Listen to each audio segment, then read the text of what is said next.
Hello, everybody, and welcome to Grey History, the French Revolution. Today's episode is titled One Revolutionary War, and you guessed it, we're going to be talking about war. Not the French Revolutionary Wars, however, but instead the American version, the original Revolutionary War.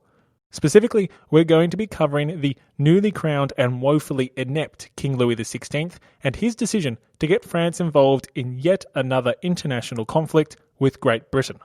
The consequences of this expensive and ideological conflict are pretty damn significant, as are the controversial events that involve the Swiss wonder boy Jacques Necker, aka the People's Messiah. So without further ado, let's begin.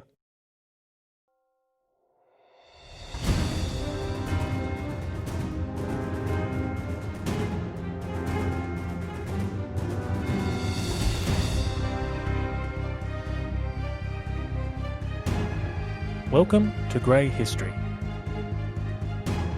Episode 3, One Revolutionary War.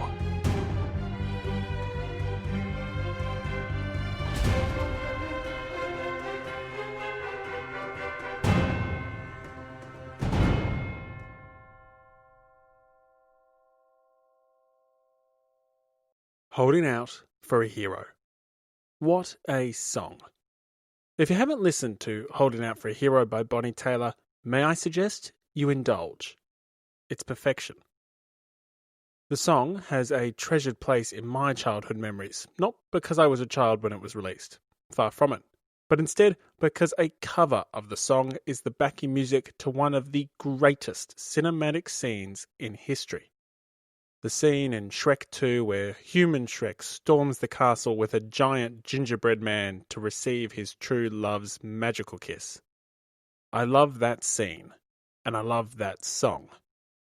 And even though it failed to claim the number one spot on the UK single chart the year after it was released, peaking at number 2, I'm going to put that down to the fact that the song just clearly wasn't released at the right place at the right time. I am willing to wager that had the song been released in French, it would have been a number one hit across the channel, or certainly so, if it had been released in 1774. Why? Well, that's when Louis XV died, and the French people were definitely holding out for a hero. During his 58-year reign, Louis XV had earned himself the nickname Louis the Well-Beloved. In reality, he was not beloved by many. His long reign, the second longest in French history, had left a bitter taste in the mouths of many French people. The Parlements had been suppressed, the armed forces had been defeated, multiple colonies had been annexed, government debt had ballooned, the public image of the court had been dragged through the mud. Upon Louis XV's death, the French people were undeniably holding out for a hero, one in the image of Louis XIV. Initially, the French people thought they might have had one. Initially, the French people saw in the young Louis XVI the hero they were looking for. I cannot confirm if he was strong, fast, or a streetwise Hercules, but whatever he appeared like at the time, the people saw him as a chance to rejuvenate the French monarchy and the French nation. Obviously, however, Louis XVI does not maintain this heroic persona in the eyes of the people who would eventually behead him. But for those in the know, those members of the French court who already knew who Louis XVI really was, clues that he was not the French Messiah were painfully obvious from the moment he inherited the throne. They obviously didn't know that Louis XV's reign was going to end in revolution, but they certainly knew that the grandson of Louis XV was not going to be the hero that the masses longed for. In fact, the new monarchs knew it themselves. According to Martin Campan, Louis XVI and Marie Antoinette knelt down and embraced each other, having heard the news of the king's death, and murmured, "My God, guide us and protect us. We are too young to ascend to the throne." Being too young was just one of the many problems facing the new rulers of the realm. I'll let the professionals explain just what kind of king the French nation received when Louis began his reign on the 10th of May, 1774. Historian Francois Mignet writes, He was deficient in that sovereign which alone accomplishes great changes in states, and which is essential to monarchs who wish to limit their power as to those who wish to aggrandize it. Historian Edward Lau also fails to hold back. Totally incapable of standing by himself, he leant successively or simultaneously on his aunt, his wife, his ministers, his courtiers, as ready to change his policy as his adviser. Historian Robert Johnson is no kinder. Worst of all for an autocrat, he had not in his nature one particle of those qualities that go to make up the man of action, decision, energy, courage, wholeheartedness. If you're now picturing somebody completely inadequate to be sitting on the French throne during a revolution, you're probably on the money. From all reports, Louis XVI is kind-hearted and caring, but such qualities alone did not make one fit to be king. The French system was designed to have a strong, autocratic monarch, and in Louis XVI it had received anything but. Add on top of that a restless nobility, starving peasants, ambitious bourgeoisie, and you're starting to get all the ingredients you need for one big melting pot of well-brewed trouble. Despite these shortcomings and inadequacies, the French people had an enormous amount of hope for Louis XVI. Perhaps these deficiencies were only obvious to historians who benefit from hindsight, and to the few people at the time who were close enough to the action to see through the propaganda. Whatever the case may be, for the public, Louis XVI was meant to usher in a new golden age. Louis XVI was meant to right the wrongs of his predecessors and restore both France's honour and prosperity. Historian Charlie Matthews describes these hopes as follows. When Louis XVI came to the throne of France, May 10, 1774, it was universally believed that this clumsy, conscientious, stupid young man and his beautiful wife were to introduce a period of national prosperity, such as France had not known since the early days of Louis XIV. In the first few years of the reign of this clumsy, incapable, kind-hearted yet indecisive king, Louis XVI had to tackle the two key legacies of his predecessor. How he went about this would have a direct impact on the groundwork being laid for the coming revolution. The first issue to be dealt with regarded what to do with those pesky parlements. The second issue was how to handle the ramifications of the disastrous 7 Years' War.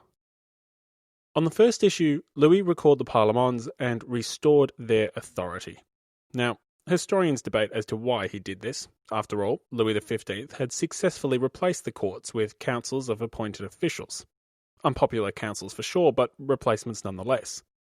Since Louis XV had already suppressed the Parlement, one of the few political entities capable of challenging the power of the monarchy, why on earth did Louis XVI bring them back? The answer, debatably, can be found resting with that genie of public opinion. The Parlements had successfully cast themselves as the defenders of the people, the check on crazed and corrupt absolute monarchs. Louis XVI might have brought them back in an attempt to win the favour of the people, a symbolic gesture that was bound to be a crowd pleaser, a policy that was to reinforce the commonly held view that Louis was shepherding in a new golden age of national prosperity. Louis was cautious on the move, however. It was his ministers who lobbied for the recall of the Parlement, and, unfortunately for Louis, it was his ministers that he listened to. You see, bringing back the Parlements was more than just a symbolic gesture. Re-empowering the courts had practical ramifications. In attempting to distinguish his reign from that of his predecessor, Louis XVI was unwittingly letting a very dangerous animal out of its cage. With the benefit of hindsight, we know that Louis's actions were, in every sense of the word, a mistake. The king would pay dearly for it. But just what price he would pay, well, that was kind of dictated by how Louis handled the second key legacy of his grandfather's reign, the situation in America. After the wake of the 7 Years' War, both the economy and honour of the French nation were left in tatters. Historian Alfred Leroy describes the humiliation as being almost theatrical. You know something has to be monumentally, almost unbelievably bad when the adjective used to describe the humiliation is theatrical. Perhaps then it should not be a surprise that when Louis XVI was offered a chance to correct this wrong, to remove this great stain on the honour of the French kingdom, he took it. In 1775, conflict erupted in the British colonies across the Atlantic. The American Revolutionary War had begun. After the 7 Years' War, the colonies in America no longer had a hostile French neighbour to scare them into the security of British rule. Furthermore, the repressive tactics, policies and restrictions of the British government had combined with Enlightenment thinking such as no taxation without representation, helping to push the Americans towards rebellion. The question this revolt presented to the French court was twofold. Should the French help the revolutionaries, and if so, to what extent? This decision, however, was by no means a simple one to make. Too often French involvement is portrayed as a king who sees an opportunity for revenge and takes it. The fact of the matter is that while a simple narrative, it's ultimately a false one too. The decision to involve France in the American Revolutionary War was not so black and white.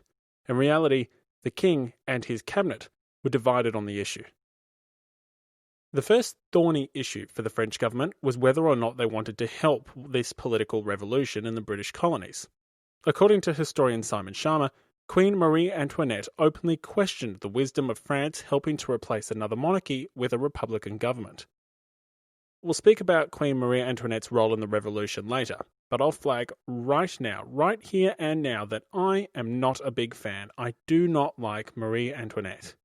In saying that, this is one of the few but significant times where the Queen gives her husband completely sound, on-the-money political advice. The Queen's concerns were justified. If France were to go to war with Britain on behalf of the American revolutionaries, France would also be inadvertently going to war on behalf of the American revolutionaries' ideology. A declaration of war would also amount to a declaration of support for ideas such as liberty, justice, and self-government. The Queen cautioned that if the French fought for the Americans, and thus for their ideas, such an intervention would have an impact on French society. In this, the Queen had a point, and a damn good one. Surely intervening in such a political conflict on behalf of republicanism was bound to weaken the pillars of absolute monarchy back home. It's not too different really when you think about it to say how the justification for war with Nazi Germany haunted the British and French empires after World War II. If you go to war with Hitler to defend the sovereign integrity of Poland, to defend the right of the Polish people to enjoy the benefits of self-determination and self-rule, then how can you justify failing to give those same rights, those same privileges, to millions of people under colonial rule in Africa, the Middle East, India, and Southeast Asia? The Queen was onto something. The ideological discrepancies between the American Republic and the French old regime could and would prove problematic for the autocratic regime of Louis XVI.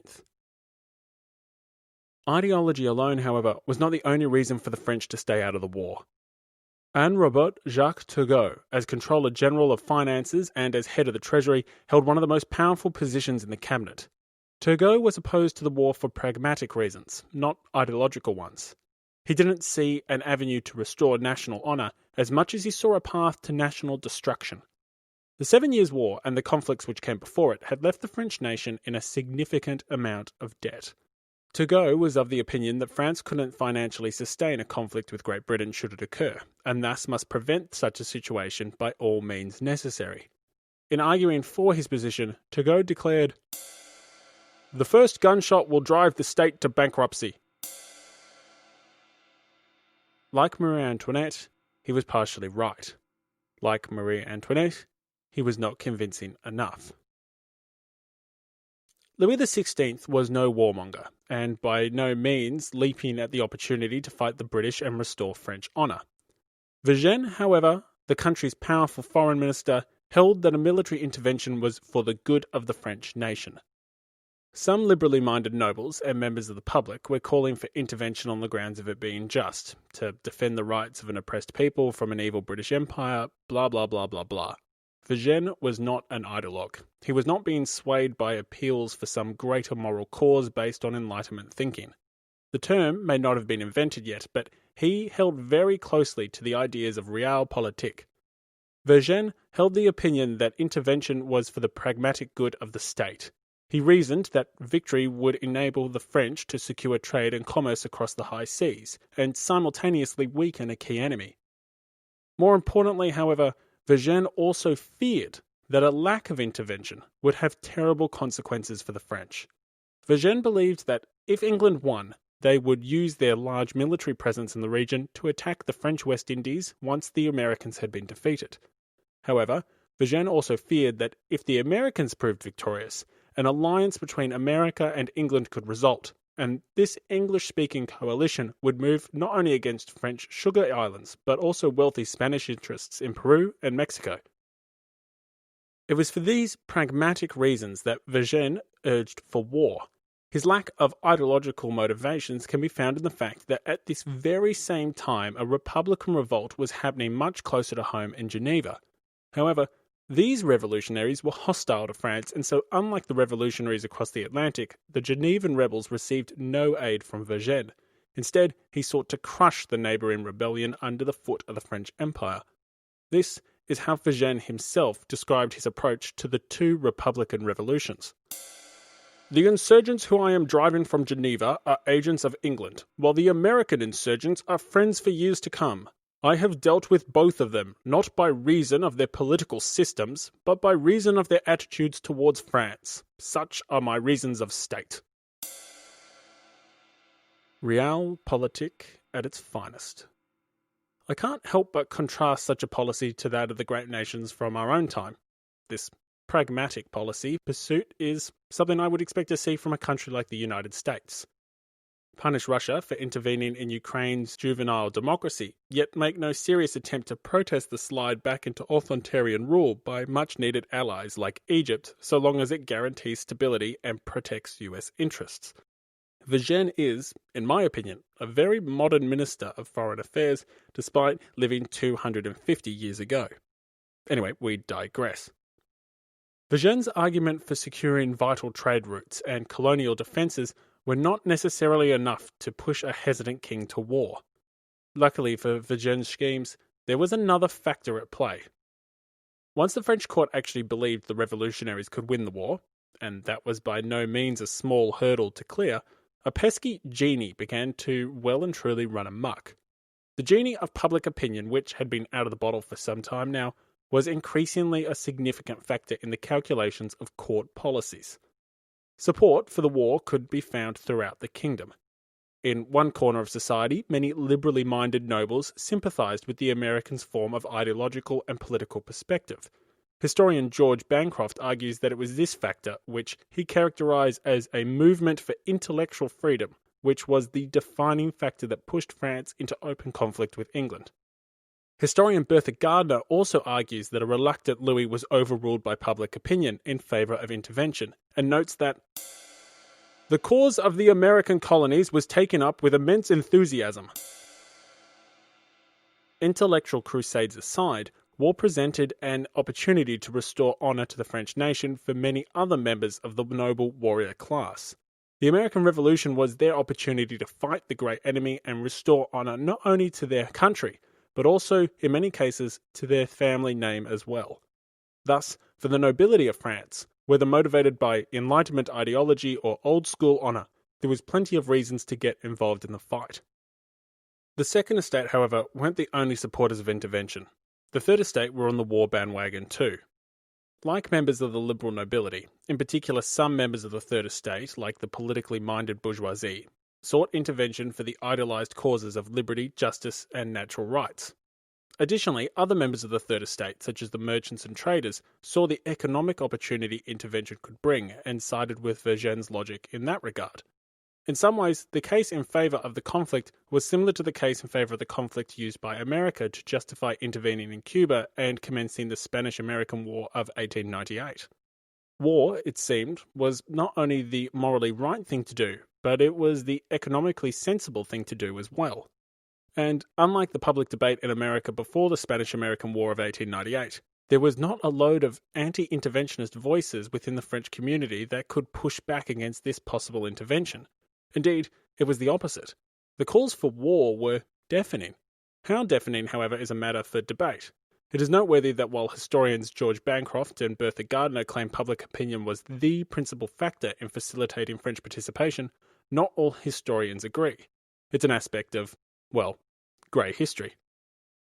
Acknowledging the influence of public opinion, historian Edward Corrin argues that it was Foreign Minister Vergennes who actually pushed the French state into intervention, and it was not public opinion. The direction and momentum of French popular sentiment established, to some extent certainly, the possibilities and limitations of French official action, and this sentiment was in turn to no inconsiderable extent the product of the liberalism of the age. Yet it seems clear that the idea that French ought to intervene, if opportunity offered, between England and her North American colonies, in behalf of the latter, came in the first instance not from the Salon, but from the Foreign Office. And it is no less clear that the precise policy pursued by the French government towards the United States from 1776 on was shaped not by the philosophers, but by the professional diplomats.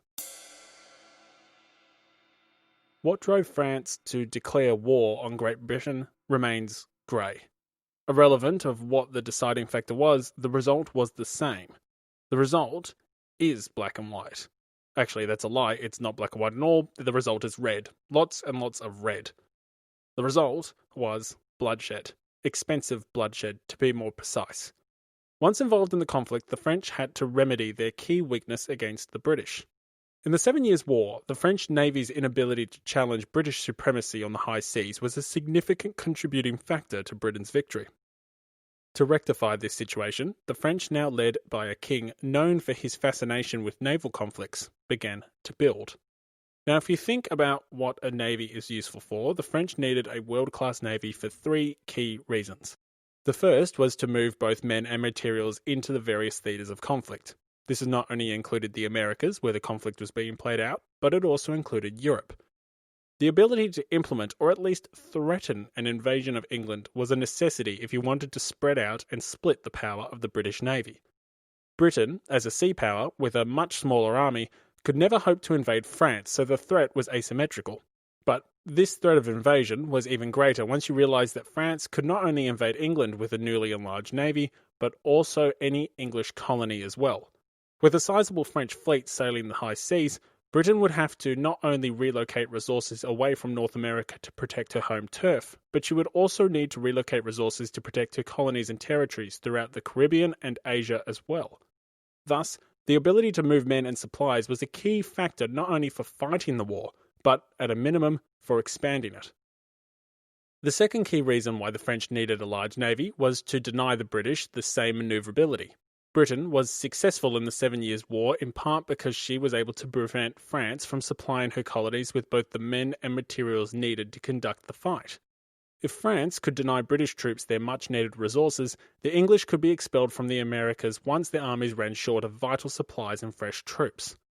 Finally, the third reason the French needed a powerful navy was to prevent blockades. France's ability to sustain her war effort would be infringed had trade ground to a halt, and the British had blockaded France in the past. Furthermore, a naval blockade would have also infringed on the nation's ability to supply troops fighting in North America, including the Americans themselves, a necessity in this conflict. Thus, as a result of all these factors, the French nation put on their yellow high-vis vests and began building ships. Louis the Builder. Can he fix it? Yes, he can. Yet despite this newfound appreciation for shipbuilding, the French had an issue. How to pay for it. It's all well and good to say, Louis the Builder, can he fix it? Yes, he can. But someone actually had to pay for the fixing. Finance Minister Turgot had forewarned that the conflict would bankrupt the state once the first shot was fired. He was wrong. His prediction should have been once the first ship was built. France, attempting to sustain both a continental army and a transcontinental navy, was racking up a massive bill. Historian Peter Kroupkin writes, "It might be said also that the war in America, during which France had to build an entire fleet to oppose England's, completed the financial ruin of the old regime and hastened its downfall." As I try to explain to my sister when she buys a new pair of shoes that she describes as a necessity, necessities still have costs. While this new French fleet might have been a necessity for the war effort, This necessity also had a cost. A tremendous cost, to be more precise. Yet Turgot, despite being the person who warned of the financial ramifications of the war, would not be the one to figure out how to pay for it. Facing a hostile queen and a wider ministry, Turgot resigned from his position in May 1776, just weeks before the colonies officially declared their independence from Great Britain. The man who would actually undertake the effort for paying for these boats was a Genevan, a self-made millionaire from non-noble origins named Jacques Necker. His lack of nobility meant that Necker couldn't occupy the post of Controller General of Finances, like Turgot had, so instead he became the Director General of Finances. Now, if you just thought to yourself, why didn't the king just make this new guy a noble, well, that's a very good question. Considering 50% of noble families had at this point in time received their ennoblement in the previous 2 centuries, it's a reasonable question to ask yourself. It's not like nobility was that precious anymore. But Jacques Necker was a Protestant, and because he was a Protestant, he couldn't become a French citizen, and then the king couldn't make Necker a noble because he wasn't a French citizen. Thus, Necker gets the second most powerful position in France, but not the title that came with it. A great example of the ancient and ridiculous customs of old regime France. Anyway, we digress. Necker, the great boat builder if you will, had to find a way to pay for the boats after he came to the office in June 1777. This is how historian Bertha Gardner describes the situation. There are only 3 means of meeting the expenses of the war: increased taxation, economy, and loans. The first was impossible, the second only possible to a limited extent, and Necker, therefore, was compelled to borrow. In short, Necker was unable to increase taxation due to the political uproar that it would create from the privileged classes. Furthermore, he was unable to increase the size of the economy in any meaningful way because, well, he's fighting a war and economic growth happens gradually over time. Thus, he was only able to pay for the war in one way, and so Necker borrowed. In fact, he borrowed a lot. By the end of the war in 1783, 5 years since France openly entered the conflict, the cost to the French government was approximately 1.3 billion livres. Yet, what did that tremendous amount of money get the French? Well, it got them the Treaty of Paris, the document which ended the conflict and resulted in American victory. However, if you read that document, it can be said that, well, it wasn't really a French victory. Like the British Empire after World War II, the victorious superpower was irreversibly weakened by a war it supposedly won. More simplistically, France got in a bar fight to protect a friend, and France got the black eye while the friend got the babe. In exchange for a now humongous amount of government debt, a ticking time bomb attached to the foundational pillars of the old regime, France reclaimed the lost territories of Tobago and Senegal. Whoopee frickin' do. These were not the droids the French were looking for. French Canada remained in British hands. French India remained in British hands. Almost all the tangible benefits of the conflict never materialised. The return on equity was, in short, negligible. The practical implications of the 7 Years' War were far from undone. It's fair to say that the conflict didn't end as anticipated for Vergennes and his grand plans. However, Vergennes was not the only minister who could have felt aggrieved by the way the conflict played out. Jacques Necker also had to endure a subpar outcome by the time peace was settled in 1783. During his time in office, Necker had made many enemies at Versailles. Like his predecessor Turgot, Necker believed fundamental changes to French society were required for the nation to prosper into the future. And also like Turgot, he made enemies trying to implement those changes. As we all know, well, really all too well from modern politics, invested interests never seem to like fundamental changes, and the economic and political reforms Necker envisioned were no exception. While in office, Necker sought to decentralise the government and extend responsibility to the provinces. The plan was to empower provincial assemblies in order to encourage better local government. Necker also sought to balance the budget and believed cutting expenditure was the best means of doing this. Not ignoring the revenue side of the equation, Necker disapproved of the various privileges enjoyed by the 2 privileged orders, and sought a more equitable distribution of the taxation burden. The first and second estates were still more or less enjoying a tax-free lifestyle, and Necker didn't think this was sustainable, especially considering the growing debt due to the American Revolutionary War. Unsurprisingly, such policies ruffled feathers in Versailles.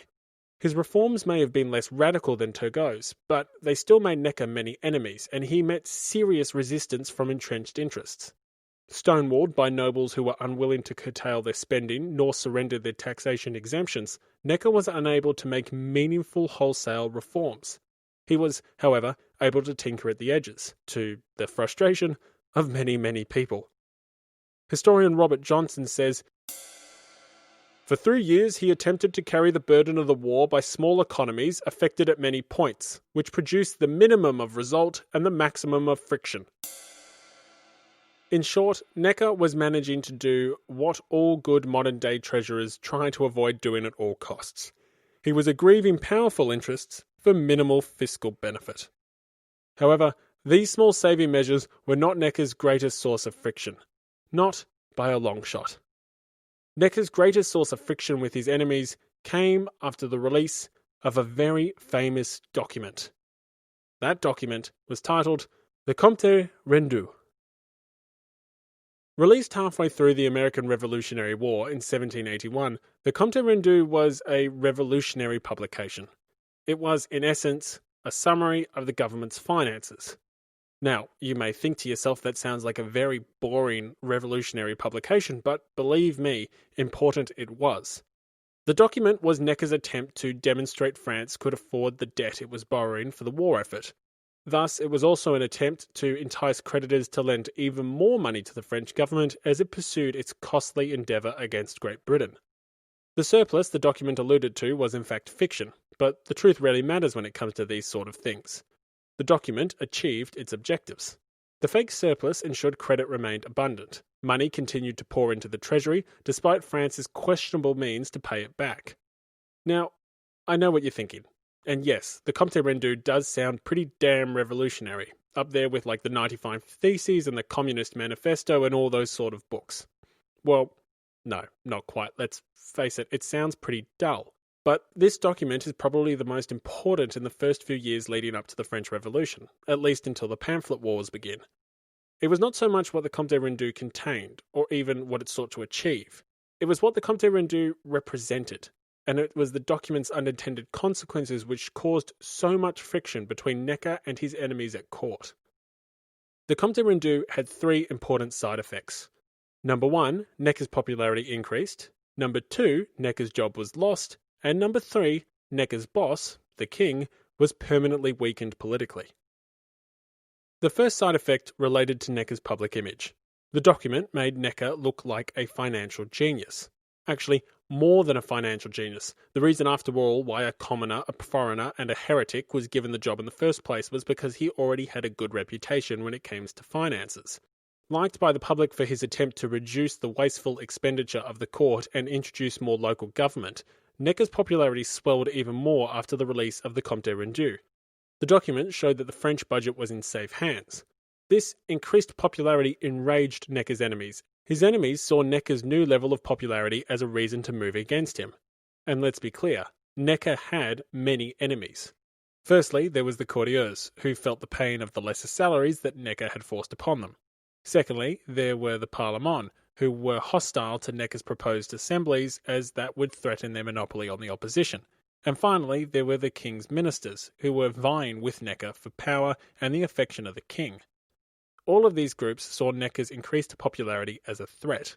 His increased popularity could empower him to make headway on the very reforms that they had, until now, been successfully stalling. Thus, Necker's increase in popularity, the first consequence of the Comptes Rendus, paved the way for the second consequence, his dismissal.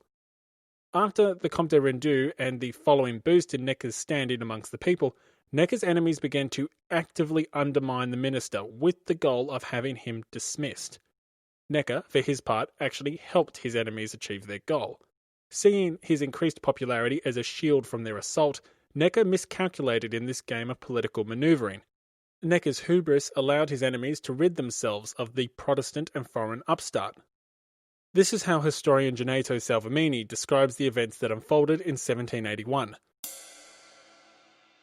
But when Necker, by these somewhat dubious methods, had reached the height of his popularity, the small group of court conspirators succeeded in overthrowing him, like his predecessor. The moving spirit in this intrigue was the minister Maurepas, who, jealous of Necker's influence, had been outraged by the publication of the Comte Rendu, contrary as it was to every tradition of the absolute monarchy. To create difficulties for his colleague, he circulated a private memorandum from Necker to the king containing criticism of the Parlements, and thus roused the whole Paris Parlement against him. The king's brother joined in the campaign out of resentment at such meagre economies as the minister had succeeded in making. Necker, believing himself assured of victory and anxious to quell all opposition, asked the king to admit him, though a Protestant, to the Council of State, as a resounding proof of confidence. Maurepas promptly seized the opportunity to play to the king's religious prejudices, and declared that he would resign rather than allow the rights of the Catholic faith to be violated. The king, not daring to override religious scruples, offered Necker other satisfaction. Unwilling to accept a semi-victory that would have been a moral defeat, Necker wrote to the king a short and discourteous note, and resigned from office on May 19, 1781. Jealous colleagues, bitter courtiers, enraged judges, disgruntled princes. These were some of the groups that helped Necker meet an untimely end. But it was Necker's misstep which ensured his downfall. The Protestant heretic, the untrustworthy foreigner, the dirty commoner, the hero of the people, was gone. So, what about point 3? What about the third consequence of the Comte Rendu, the weakening of the king? Historian Salvemini noted that the publication of the Comte Rendu was contradictory to every tradition of the absolute monarchy. Historian Francois Mignet explores this further in his recount of Necker's dismissal. His economies displeased the courtiers. The measures of the provincial assemblies incurred the disapprobation of the Parlements, which wished to monopolise opposition, and the Prime Minister, Maurepas, could not forgive him an appearance of credit. He was obliged to quit power in 1781, a few months after the publication of the famous Comte Rendu of the Finances, which suddenly initiated France in knowledge of state matters and rendered absolute government forever impossible. That last line is the key line here. That last line strikes at the heart of the third key consequence of the Comte Rendu. By shining a light into the darkness, by seeking to make not only the ministry, but by association the king himself publicly liable and responsible for the state's finances, Necker had breathed life into the very ideas that the American revolutionaries were fighting for, and he had done so on French soil. He had energized the Enlightenment philosophy in France. By releasing a budget that was by its very existence an implication that the government had a need, had an obligation, had a responsibility to manage the state's finances soundly, Necker was promoting the implied idea of ministerial accountability, of government competence, of government governing with the consent of the governed and for their benefit. In releasing the Comte Rendu, he was crystallizing his popularity, yet through an act which in every way imaginable violated the traditions of absolute monarchy and the traditions of old regime France. In fact, it violated the traditions of absolute monarchy so much so that some perceived the act to be the first step to constitutional monarchy. Historian Charlie Matthews writes, "The public, which had been given by Turgot the reason for certain decrees, now interpreted the act of Necker's to imply that the government had conceded it the right to know and advise about the national finances. The Comte Rendu was accordingly not only an interesting document, it was interpreted more or less distinctly to be a step towards constitutional government." The fact that the Comte Rendu was anything but a pile of pages with false figures on them seems to be agreed by a wide range of historians. Historian Paul Bartol called its publication the first revolutionary step France took. Historian Peter Kreupton describes it as a heavy blow to the royal autocracy. A heavy blow it was indeed. Necker had invoked the ideas of the intellectual and philosophical movement which were energizing the revolutionaries across the Atlantic. Necker had extolled the ideas of the Enlightenment. the ideas which Louis's predecessors and other European monarchs had spent so much time trying to stamp out. Perhaps Necker had no idea of the magnitude of his actions. Perhaps he inadvertently rendered absolute monarchy impossible, as proclaimed by historian Francois Mignet. But irrelevant of whether he meant to or not, Necker's popularity and his budget weakened the pillars of the old regime significantly. Henceforth, the people would expect competent and accountable ministers, and thus competent and accountable government. They would not settle for anything else, and they would take matters into their own hands if they weren't getting it. Thank you for listening to Episode 3, One Revolutionary War. Next episode, we'll be covering the scandalous events that occur in the post-Necker years, including reactionary noble plots and the famous diamond necklace affair, an affair that cements Queen Marie Antoinette's image as a foreign monster. In fact, much worse than a foreign monster. Now, if you're enjoying Grey History, there is something you can do that will help me immensely. Tell your friends, your colleagues, your lovers, your neighbours, anyone who you think might be interested in a history podcast which explores the grey. It's obviously a new podcast and I need all the help I can get, so if you're enjoying the show, please tell someone about it and don't forget to subscribe. Thank you for listening and have a great day.